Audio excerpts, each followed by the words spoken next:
Hello friends, welcome to my YouTube channel. आज हूँ Sunday, मन है आज भाकुर माछ झोल खाया से आसतु बनैबा भाकुर माछर झोल।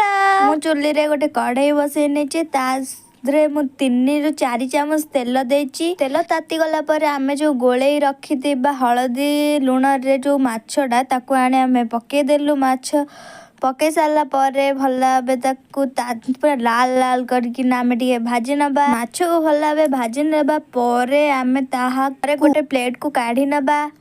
पर मु किछि आलू नेइची, आलू को भल भाव काटी नहीं कि तेल रे पके देइची। ता देहर स्वाद अनुसार लुण पके देबा, तापरे हलदी पके देबा। पके देला पर आमे ता गोटे भल भाव गोले देबा। दे सारिया पर किछि समय पर आप देखिए आलूटी पूरा लाल लाल हो सारा पर ताको आमे काढ़ी नबा गोटे प्लेट को।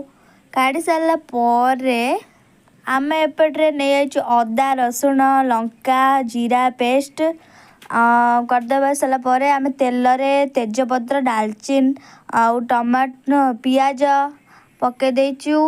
ताको टे भल भाव गोले देबा। गोले दे सारा पर पियाज लाल लाल कलर हो आसलानी। तापर पियाज अधिक लाल लाल करने आम टे चीनी पके दबा। तापर चीनी पके सारा पर टिके कलर लंका गुंडी पकेया। तादे टमाटर टे पके दबा।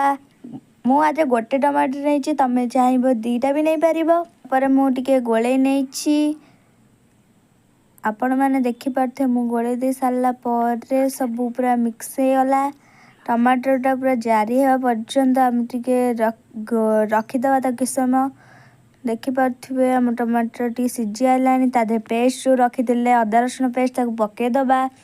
पके दे सारा पर ताको भल भाव गोले दबा। गोले दे सारा पर आमे तादरे दबा पूरा भल भाव मिक्स हो गलानी। तापर आमे तादरे पूरा टिके आलू दे दबा।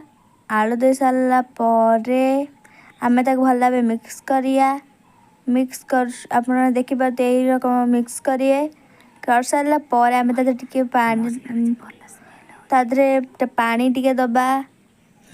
पानी दे सारा पर माछ पके दबा। भजा माछ जाऊ रखिथे पके सारा पर ताको किछि सम पके जे आप देखी पाते कितने सुंदर दिशुची आमर माछ तरकारी भाकुर माछ झोल। आपण मैंने के करिके खातु, बहुत सुंदर लगे। मु तो खाई सारे, आपण भी बनई खातु थरे।